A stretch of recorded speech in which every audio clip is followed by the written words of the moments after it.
अस्सलाम वालेकुम स्टूडेंट्स, ये जो हम टॉपिक डिस्कस करने जा रहे हैं ये रिलेटेड है यूनिक फैक्टराइजेशन ऑफ आइडियल्स। ठीक है, तो इसमें सबसे पहले देखें unique factorisation in the integers of K does not always hold. कि ज़रूरी नहीं है कि अगर आपने कोई भी आपके पास अगर रिंग है या फिर फील्ड है या फिर अगर आपने इंटीजर्स वगैरह की फैक्टराइजेशन लेनी है तो वो हर फॉर्म में यूनिक होना ज़रूरी नहीं है। तो यहाँ पे हम दो टॉपिक्स जो है वो एट अ टाइम डिस्कस करेंगे। एक तो है स्प्लिटिंग और सेकंड जो है वो यूनिक फैक्टराइजेशन ऑफ आइडियल्स, क्योंकि ये दोनों आपस में इंटरलिंक्ड हैं। फैक्टराइजेशन की जो है वो आइडियल्स की यूनिक फैक्टराइजेशन होगी तो उसके बाद उसको हम डिफरेंट नेम्स दे देंगे, जिनमें से एक का नाम स्प्लिट है, सेकंड इनर्ट है और थर्ड वन इज रेमिफिकेशन। ठीक है, अगर आपके पास के जो है वो हमारे पास क्या है,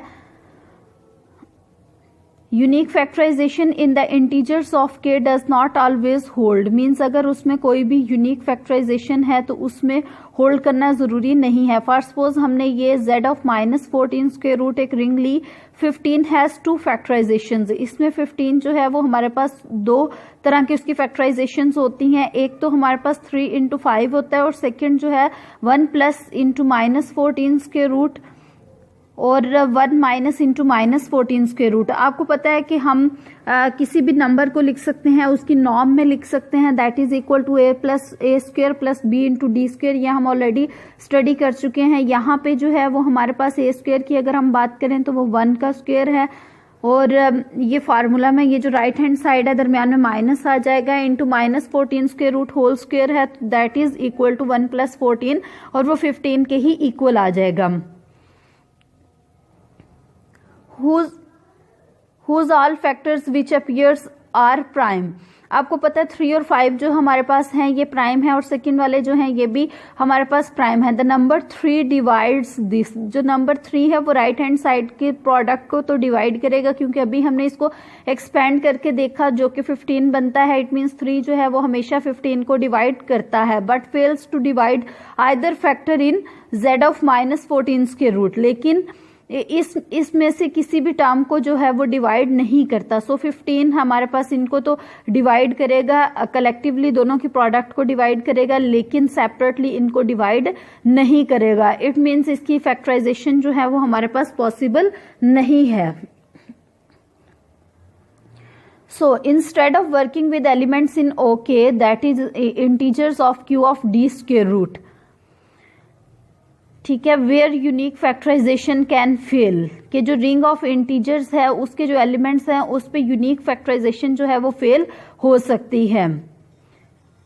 we make ideals a substitute for integers. हम क्या करते हैं, हम इंटीजर्स की बजाय आइडियल्स का यूज कर लेते हैं। ठीक है, ओके, आपको पता है रिंग ऑफ इंटीजर्स है, इसमें हम आइडियल्स का यूज कर लेते हैं। Then the problem of factorization of integers is shifted to that of factorization of ideals. तो पहले जहां पे हम इंटीजर्स की बात कर रहे थे वहां पे हमारे पास आइडियल्स की फैक्टराइजेशन हो जाएगी।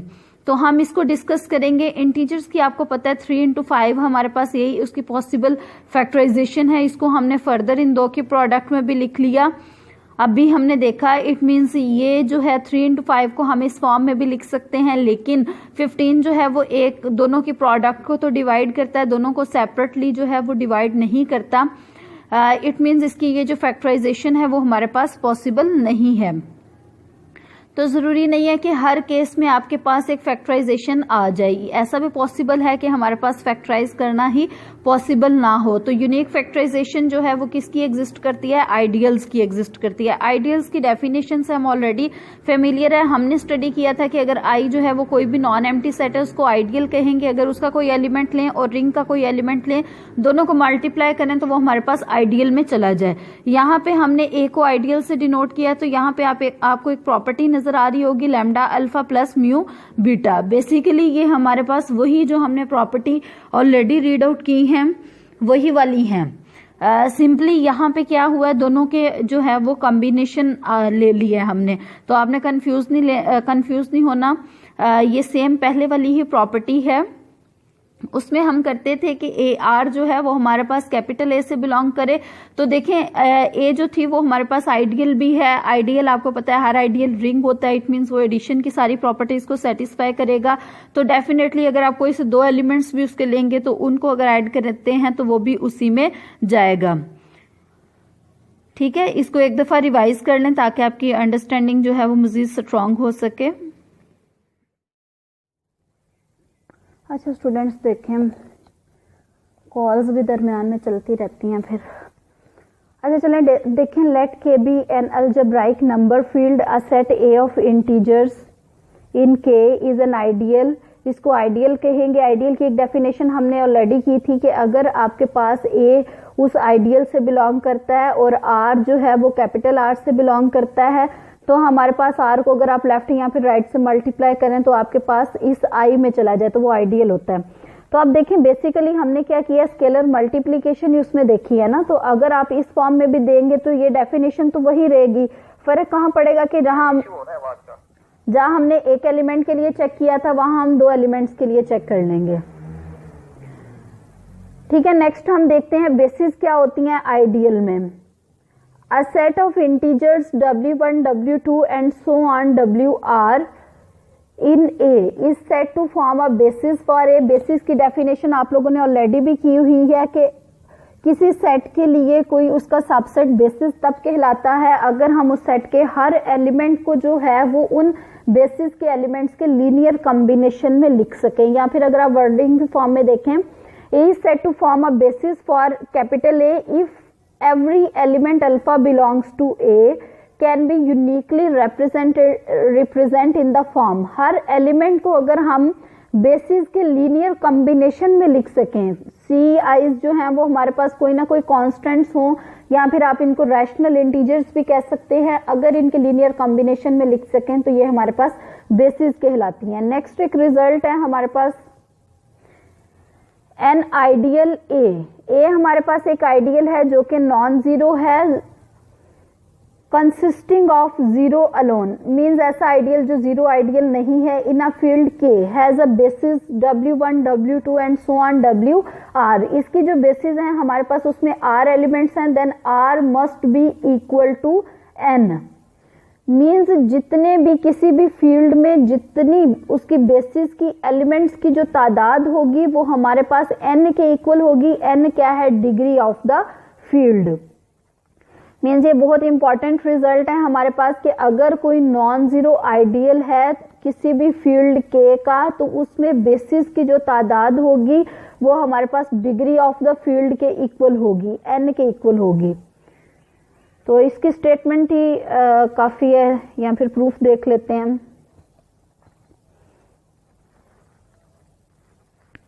ठीक है, स्टेटमेंट काफी है इसकी।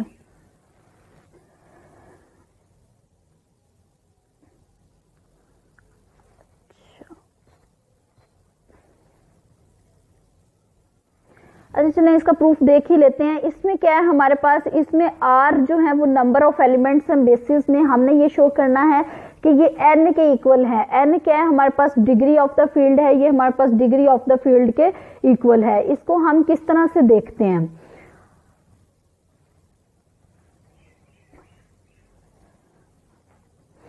अब देखें r जो है वो उसकी बेसिस में नंबर ऑफ एलिमेंट्स हैं जो कि लीनियरली इंडिपेंडेंट हैं। आपको पता है कि लीनियरली इंडिपेंडेंट एलिमेंट्स जो हैं वो हमारे पास उनकी जो तादाद होती है वो जो फील्ड की डिग्री होती है उससे कम होती है या फिर उसके इक्वल होती है। अब हमें क्या शो करना है कि हमारे पास ये इनकी जो तादाद है वो हमारे पास कम तो होती ही है, हमने इसको इक्वल शो करना है। जो हमारे पास स्टेटमेंट है वो भी यही कहती है कि अगर number of elements in basis r है तो इसको हमने डिग्री के इक्वल शो करना है जो कि n है। ऑन कॉन्ट्रेरी हम ये सपोज कर लेते हैं कि ये n के इक्वल नहीं है, ये लेस देन n है। अगर ये लेस देन n है and beta 1, beta 2 and so on beta n an integral basis for k। ठीक है, ये हमारे पास इंटेग्रल बेसिस हैं किसके लिए, k के लिए। ये हमारे पास k की डिग्री थी, डिग्री ऑफ k हमारे पास n है। जब इसकी डिग्री हमारे पास n है इसका मतलब है इसमें बेसिस भी n होंगी। हमने कह दिया कि इनको जो है वो हमने बीटा आइज का नाम दे दिया।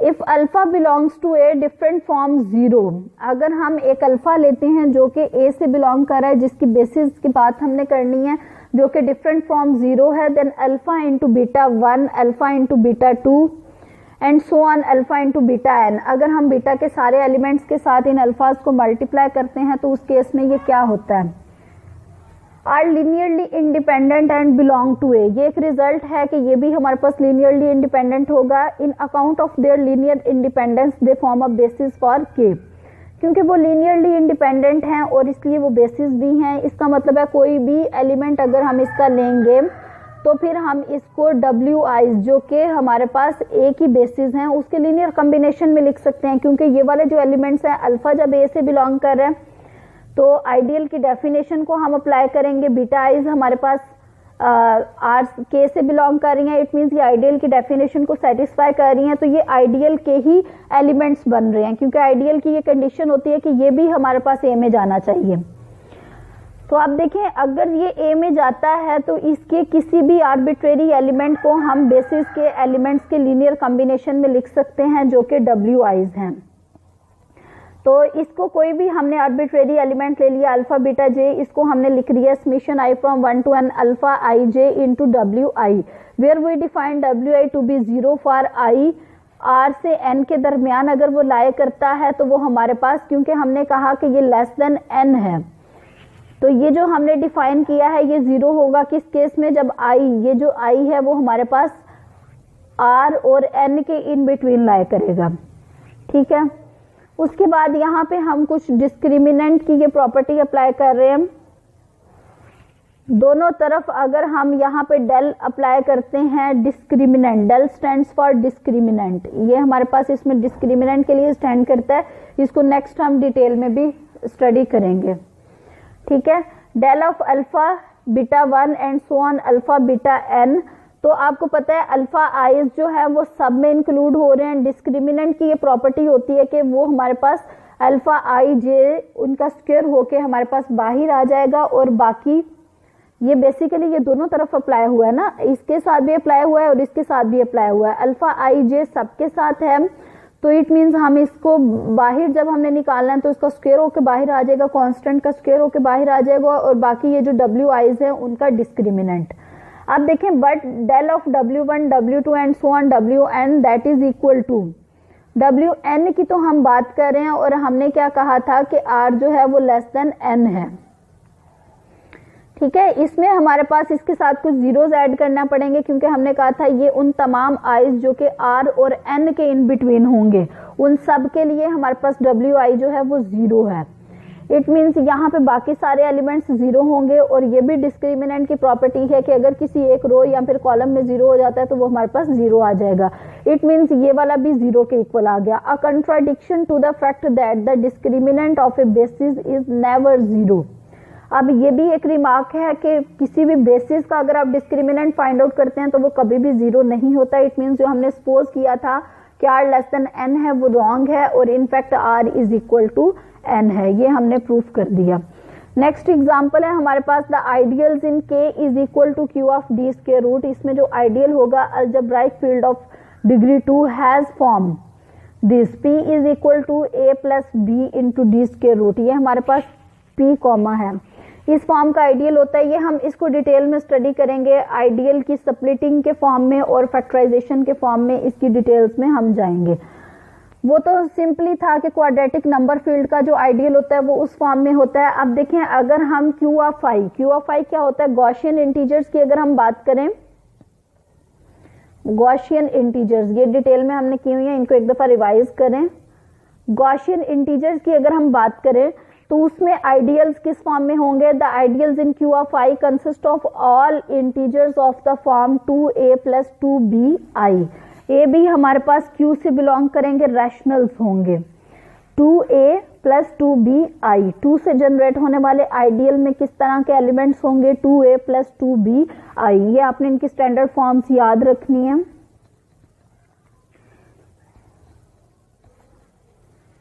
ओके नेक्स्ट है, ये एक और एग्जांपल है छोटी सी, this and this are prime ideals in Q of -5 के रूट के। इस फॉर्म के जो भी आइडियल्स हैं, हमने पढ़ा था कि p कॉमा यहाँ पे समथिंग लिखा है तो ये हमारे पास प्राइम आइडियल्स ही बनते हैं, ये हम इनका प्रूफ भी देखेंगे। अब देखें इररिड्यूसिबल आइडियल क्या होता है। An ideal p is irreducible if it has no factors except p and 1। एक आइडियल जो है वो हमारे पास इररिड्यूसिबल कब होता है, अगर उसके जो फैक्टर्स हैं वो हमारे पास उस p और 1 के अलावा और कोई फैक्टर ना हो, तो तब वो इररिड्यूसिबल होता है। इररिड्यूसिबल क्या होता है, जिसके फैक्टराइजेशन ना हो सके, इट मींस उसके जो ट्रिवियल फैक्टर्स के अलावा और कोई फैक्टर्स ही एग्जिस्ट ना करे। एक और नेक्स्ट एक छोटा सा नोट लिखा हुआ है, अगर आपको नजर आ रहा है तो एन आइडियल इज मैक्सिमल। एक आइडियल जो है वो क्या होगा, मैक्सिमल होगा। किस केस में होगा, अगर वो इररिड्यूसिबल होता है। मैक्सिमल तब होगा अगर वो इररिड्यूसिबल होता है। An ideal is maximal if and only if it is irreducible. ठीक है। An ideal a non zero has only a finite number of divisors. उसके बाद एक और रिजल्ट है हमारे पास, छोटे छोटे से ये रिजल्ट्स हैं, थ्योरम्स हैं। एक आइडियल जो है वो इररिड्यूसिबल होगा, कब होगा, जब वो मैक्सिमल होगा। मींस ये इफ एंड ओनली इफ के साथ ये स्टेटमेंट है। इसका क्या मतलब है कि हर मैक्सिमल आइडियल जो है वो इररिड्यूसिबल होगा और हर इररिड्यूसिबल आइडियल जो है वो मैक्सिमल होगा। नेक्स्ट जो रिजल्ट है वो हमारे पास है कि कोई भी अगर आप आइडियल लें तो उसका जो डिवाइजर्स हैं वो फाइनाइट होंगे। हर आइडियल के जो डिवाइजर्स हैं वो फाइनाइट होंगे। Let alpha be an element of A. Alpha क्या है, हमारे पास ए का कोई भी एलिमेंट है। देन नॉर्म ऑफ अल्फा की अगर आप बात करें तो उस नॉर्म अल्फा की जो नॉर्म होगी वो भी ए में लाई करेगी। अब देखें अगर ए छोटा है और बी बड़ा है, ठीक है, then norm alpha is in B. यहाँ पे जब हम ए की बात कर रहे हैं, उसका कोई एलिमेंट ले रहे हैं, उसके नॉर्म की बात कर रहे हैं, तो हम कह रहे हैं कि वो ए में लाई करेगा, जबकि ए इटसेल्फ जो है वो इसका सबसेट है। इट मींस जो ए में लाई करेगा वो बी में भी तो लाई करेगा। Then norm alpha is in B but a rational integer not zero belongs to at most a finite number of ideals in K. ठीक है। और ए जो है वो हमारे पास बी में कंटेन करता है। इट मींस ये डेफिनेशन है डिवीजन की किस फॉर्म में है, इन केस ऑफ आइडियल्स, कि अगर ए बी में कंटेन करता है तो इट मींस जो बी है वो ए को डिवाइड करेगा। ये डिवीजन की डेफिनेशन भी है आइडियल में, और वैसे भी ये हमारे पास रिमार्क भी इसको आप कह सकते हैं, रिजल्ट भी कह सकते हैं। ये सारे डिफरेंट रिजल्ट जो छोटे छोटे हैं आपके लिए इंपॉर्टेंट है। तो राइट साइड पे भी लिखा हुआ है कि if A divides B it implies जो ए है वो हमारे पास सुपरसेट हो जाता है बी का। ठीक है। A has finite number of divisors. It means जब बी और ए हमारे पास कोई से भी सेट्स हैं तो उनके finite number of divisors he exist करेंगे। आपने ये वाली डेफिनेशन पे जो है वो इन डेफिनेशंस को लाजमी देखना है।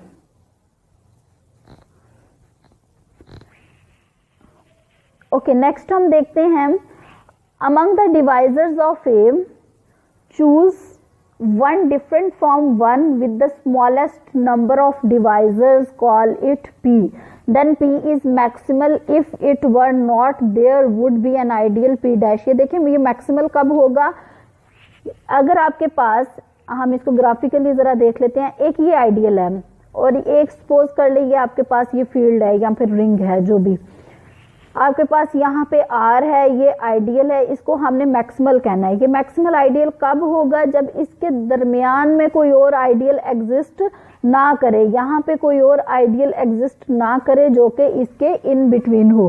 क्योंकि अगर यहाँ पे एक और आइडियल एग्जिस्ट कर जाता है तो ये वाला तो इससे बड़ा है, इट मीन्स ये मैक्सिमल रहा ही नहीं।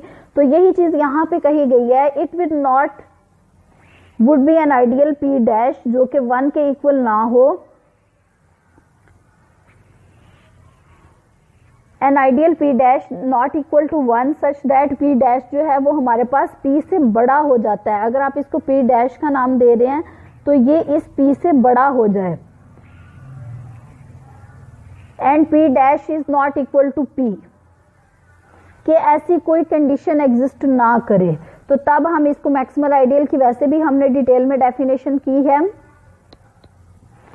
तो अब ये हम क्यों कर रहे थे, क्योंकि हमने कहा कि b जो है वो हमारे पास बी जो है वो ए का डिवाइजर हमारे पास आ रहा था। अब हमने देखना है कि ये जो मैक्सिमल डिवाइजर है उसका, क्योंकि अगर ये उसका डिवाइजर नहीं है, इट मीन्स कोई और भी उसको डिवाइड करेगा, तो हमने इसको सबसे बड़ा शो कर देना है ताकि इसके अलावा कोई और उसका डिवाइजर ही एग्जिस्ट ना करे। इट मीन्स उसके फाइनाइट नंबर ऑफ डिवाइजर्स हों। ठीक है, has fewer divisors, it means जो छोटे वाला है वो हमारे पास डिवीजन की डेफिनेशन यही कह रही थी कि हमारे पास जो पी डैश है वो पी को डिवाइड करेगा। ठीक है, has fewer divisors than P and P dash जो है वो हमारे पास ग्रेटर देन ए है। हमने ए से बड़ा भी लिया है लेकिन उसके डिवाइजर्स कम हैं, इसका मतलब है हमारी चॉइस जो है वो रॉन्ग है और ये कंट्राडिक्शन आ रही है। Hence P is the required maximal divisor of A. Next, ये बहुत ही इजी एक रिजल्ट है, यूनिक फैक्टराइजेशन ऑफ आइडियल से रेलिवेंट द फंडामेंटल थ्योरम भी इसको कहते हैं। चूंकि ये बाय नेम है तो आपको इसकी स्टेटमेंट भी आनी चाहिए। इसकी स्टेटमेंट क्या है कि हर आइडियल जो कि नॉन जीरो हो, every ideal non zero are one, ना तो वो वन हो ना ही वो जीरो हो, मीन्स वो नॉन ट्रिवियल आइडियल हो, can be factored into the product of irreducible elements. Irreducible ideals, उसको हम इररिड्यूसिबल आइडियल्स में उसकी फैक्टराइजेशन कर सकते हैं। दिस फैक्टराइजेशन इज यूनिक, ये जो फैक्टराइजेशन है वो यूनिक होगी except for the order of the factors. आपने पढ़ा होगा कि आपके पास कोई भी नंबर हो तो आप उसको प्राइम नंबर्स में उसकी फैक्टराइजेशन कर सकते हैं, 3 into 5 लिख सकते हैं। इसके अलावा इसकी कोई भी फैक्टराइजेशन एग्जिस्ट नहीं कर सकती। इसके अलावा 6 है तो इसको हम 2 into 3 लिख सकते हैं, या फिर इसको हम अगर आप प्राइम फैक्टराइजेशन की बात करें तो इसी फॉर्म में बस लिख सकते हैं। इसके अलावा कोई और फैक्टराइजेशन एग्जिस्ट नहीं कर सकती। सेम इसी पैटर्न पे कह रहा है कि अगर आपके पास कोई भी आइडियल है तो उसको हम इररिड्यूसिबल आइडियल्स की प्रोडक्ट में लिख सकते हैं, मींस उसको फर्दर हम ब्रेक नहीं कर सकते। तो इसका प्रूफ हम देखते हैं किस तरह से करेंगे। सबसे पहले तो हम इसकी एग्जिस्टेंस चेक करेंगे कि उसको इररिड्यूसिबल एलिमेंट्स की प्रोडक्ट में लिख सकते हैं कि नहीं लिख सकते। एट द एंड हम प्रूफ करेंगे कि वो यूनिक रिप्रेजेंटेशन है। तो यहाँ पे देखिए इसकी एग्जिस्टेंस किस तरह से देखेंगे। Let A be an ideal not equal to 0 और 1, ना तो वो 0 के इक्वल है ना ही वो 1 के इक्वल है। Then A has maximal divisor, तो ए का जो है वो हमारे पास मैक्सिमल डिवाइजर एग्जिस्ट करेगा P1, क्योंकि अभी हमने बात की कि हर आइडियल जो है वो फाइनाइट नंबर ऑफ डिवाइजर्स रखता है, फाइनाइट नंबर ऑफ डिवाइजर्स रखता है। और एक और बात हमने कही थी कि उसका मैक्सिमल डिवाइजर भी एग्जिस्ट करता है, मैक्सिमल डिवाइजर भी एग्जिस्ट करता है, ये भी हमने बात कही। जब उसका मैक्सिमल डिवाइजर एग्जिस्ट करता है इट मींस फर्दर हम उसको डिवाइड ही नहीं कर सकते, उसको ब्रेक ही नहीं कर सकते। अब देखें यहाँ पे देखें, let A be an ideal not equal to 0 and 1, then A has a maximal divisor P1 since every divisor of an ideal is a factor. जो भी डिवाइजर होता है वो हमेशा उसका फैक्टर लाजमी होता है। आपने पढ़ा होगा कि अगर 15 को जो है वो 3 डिवाइड करता है, इसका मतलब है कि 15 के को 3 टाइम्स लिख सकते हैं, 3 into 5 लिख सकते हैं, 3 उसका फैक्टर बन जाता है। जो भी डिवाइजर होता है वो उसका फैक्टर बन जाता है। तो यही बात वो स्टेट कर रहा है। So every divisor of an ideal is factor, so P1 is a factor of, P1 जो है वो हमारे पास is a factor of A, तो P को हम लिख सकते हैं, A को हम A का जब ये फैक्टर है तो A को हम लिख सकते हैं P1 और इनटू A1, ये कोई डिफरेंट A1 एग्जिस्ट करेगा फॉर सम आइडियल A1, किसी आइडियल A1 के लिए। If A1 is 1 are maximal, अगर A1 जो है वो या तो 1 है मींस ट्रिवियल है, या फिर वो मैक्सिमल है, इसके अलावा वो डिवाइड ही नहीं हो रहा, तो हमारा प्रूफ हो गया। लेकिन अगर वो इसके अलावा डिवाइड हो रहा है, मींस आपके पास था 24, आपने इसको लिख दिया 2 into 12। अब अगर तो ये 12 फर्दर डिवाइड नहीं हो रहा, फर्दर ब्रेक नहीं हो रहा, तो हमारा काम यहीं पे कंप्लीट हो गया। सपोज हमने 12 लिखना था, उसको हमने लिख दिया 2 into 2 into 3, हमारा काम यहीं पे स्टॉप हो गया। लेकिन यहाँ पे देखें 12 के फर्दर भी हम इसको डिवाइड कर सकते हैं कि हमारे पास 24 के फैक्टर्स में ही रहे। तो अगर इस केस में हम क्या करेंगे, इस केस में देखें कि अगर हमारे पास A1 being a maximal ideal has no divisor, so has no factor, so it is irreducible। अगर हमारे पास इसका कोई डिवाइजर ही एग्जिस्ट नहीं करता, 6 को अगर हमने 2 into 3 लिख दिया, इट मीन्स इसको फर्दर हम ब्रेक नहीं कर सकते, तो इसका मतलब है ये दोनों जो टर्म्स एलिमेंट्स हैं वो प्राइम्स हैं या फिर इररिड्यूसिबल हैं। अदरवाइज सेकंड क्या कंडीशन है, ये मैं वैसे ही आपको जरा कंपैरिजन करके बता रही हूँ प्राइम्स से, बेसिकली हम आइडियल्स की बात कर रहे हैं, वो नेक्स्ट हम उसकी एग्जांपल्स वगैरह भी करेंगे।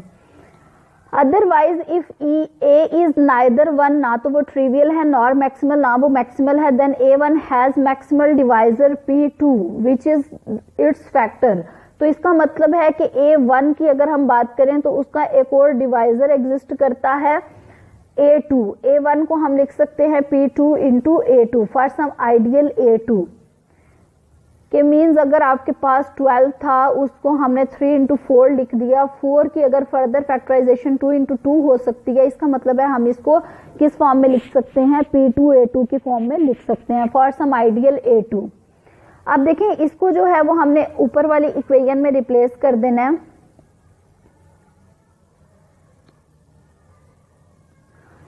इसको अगर आप A1 की प्लेस पे, इस A1 की जगह पे इस वैल्यू को रिप्लेस कर दें तो ये P2 A2 हो जाएगा। अब देखें अगर तो ये मैक्सिमल है, इसके अलावा ये ब्रेक नहीं होता तो हमारे पास वहीं तक प्रूफ हो जाएगा, लेकिन अगर ये ब्रेक हो जाता है तो हम इसी तरीके से अपना ये प्रोसीजर कंटिन्यू रखेंगे। Eventually the procedure must stop. वो क्या होगा, वो एट द एंड लाजमी तौर पे स्टॉप हो जाएगा। क्यों स्टॉप होगा, हमने कहा था कि आइडियल हैज फाइनाइट डिवाइजर्स, ठीक है, इसलिए हमने वो लेमा पहले प्रूफ किया था क्योंकि हमने उसको यूज करना था।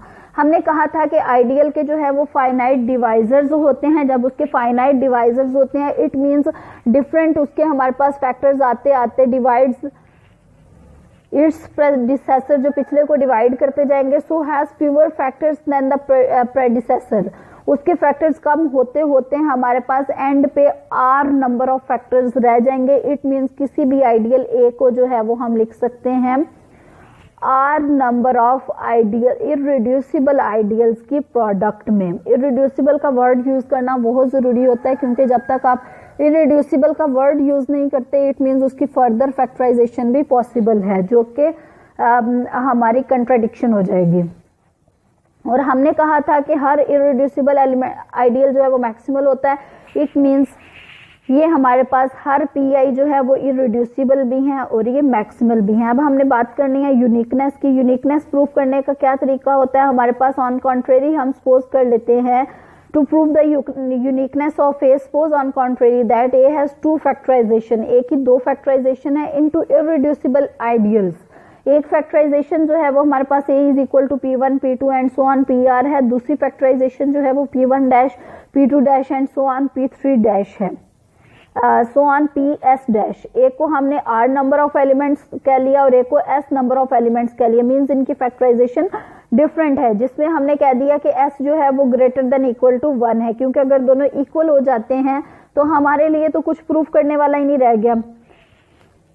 इट मीन्स ये जो S है वो हमारे पास ये इसमें ज्यादा फैक्टर्स है और इसमें कम फैक्टर्स हैं। मीन्स हमने यूनिक जाहिर नहीं करना, तो हमने पहली बात दोनों को अनइक्वल ले लिया और दोनों के डिफरेंट फैक्टर्स, ये P और P डैशेस का मतलब यही है कि दोनों फैक्टर्स डिफरेंट हैं। Then P1 dash must divides one of the PI से 1। अब देखेंगे जब ये दोनों इक्वल हैं, जब हम कहते हैं कि 3 रहने दें, हम कहते हैं कि 12 इज इक्वल टू 4 इंटू 3 और ये हमारे पास 2 इंटू, इसको फर्दर हम लिख सकते हैं this further equals to 2 into 2 plus 3। जब ये दोनों इक्वल है इट मीन्स कोई ना कोई एक फैक्टर जो है वो इसको डिवाइड करेगा। तो यहाँ पे देखें 2 4 को डिवाइड कर रहा है। तो सेम इसी पैटर्न पे हमने कह दिया then P1 must divides one of the PI, किसी एक PI को डिवाइड करेगा। हमने कह दिया कि से वो P1 है, पहले वाला ही प्राइम है। इसका मतलब है P1 डैश जो है वो P1 को डिवाइड करेगा। और डिवीजन की डेफिनेशन हमने क्या की थी कि P1 डैश जो डिवाइड करता है उसको हम बड़ा कह देते हैं। P1 dash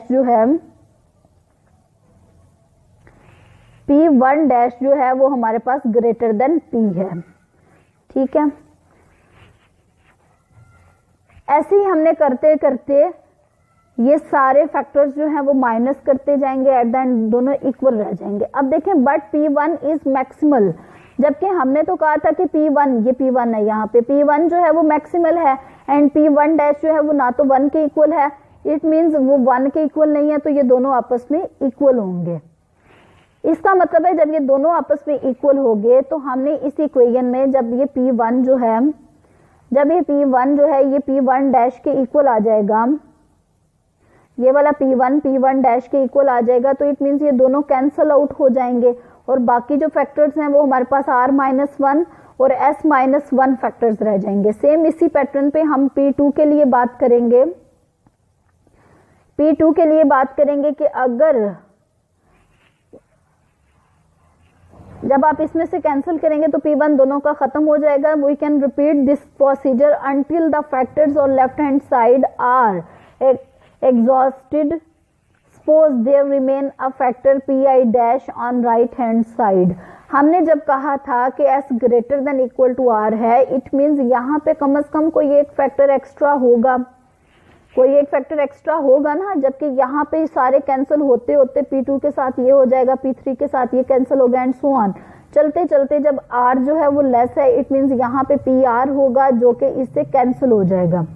at the end हमारे पास कोई एक फैक्टर एक्स्ट्रा लाजमी बचेगा, जबकि लेफ्ट साइड पे हमारे पास ट्रिवियल आइडियल रह गया जो कि इस 1 के इक्वल आ जाएगा। इट मीन्स ये जो Pi डैश है ये 1 को डिवाइड करेगा, सो Pi डैश जो है वो ग्रेटर देन 1 होगा। ये डिवीजन की डेफिनेशन है आइडियल्स में। इसका मतलब है कि ये ग्रेटर देन 1 हो गया, जबकि हमने क्या कहा था कि Pi डैश जो है वो 1 से बड़ा तो हो नहीं सकता, क्योंकि राइट हैंड साइड पे 1 है। इट मीन्स Pi डैश जो है वो खुद 1 हो गया। Pi dash is equal to 1। Hence all the factors on the right hand side are also used up. सारे फैक्टर्स इस्तेमाल हो गए हैं। इट मीन्स ये दोनों जो है ये भी आपस में इक्वल होंगे और कोई हमारे पास ऑप्शन ही नहीं रहा। तो जो हमने कंट्राडिक्शन ली थी वो हमारी गलत होगी। So R is equal to S, the factorization is unique. Uniqueness का यही मतलब है ना कि ये सारे के सारे जब ये इक्वल हो जाएंगे तो इट मीन्स R और S भी इक्वल हो जाएंगे। इसकी अगर आप एग्जांपल देखते हैं, ये बस लास्ट है हमारे पास। As seen earlier the integer 15 does not have unique factorisation. हम अगर 15 को देखें तो 15 को हमने लिखा था 3 into 5 और इसको फर्दर लिखा था 1 + -14 square root into 1 - -14 square root, इस फॉर्म में लिखा था। तो इसका मतलब है कि 15 को हम इस फॉर्म में भी लिख सकते हैं, इस फॉर्म में भी लिख सकते हैं। इसका मतलब है इसकी फैक्टराइजेशन जो है वो यूनिक नहीं है। इसी तरह से हम इसको और भी डिफरेंट वेज में लिख सकते हैं। तो ये यूनिक फैक्टराइजेशन का एक रिजल्ट था और इससे रिलेटेड हमने डेफिनेशन की कुछ बेसिस की बात की, क्योंकि हमारे पास बेसिस इस्तेमाल होनी थी तो इसलिए हमने बेसिस का रेफरेंस लिया। कोई क्वेश्चन है तो पूछें।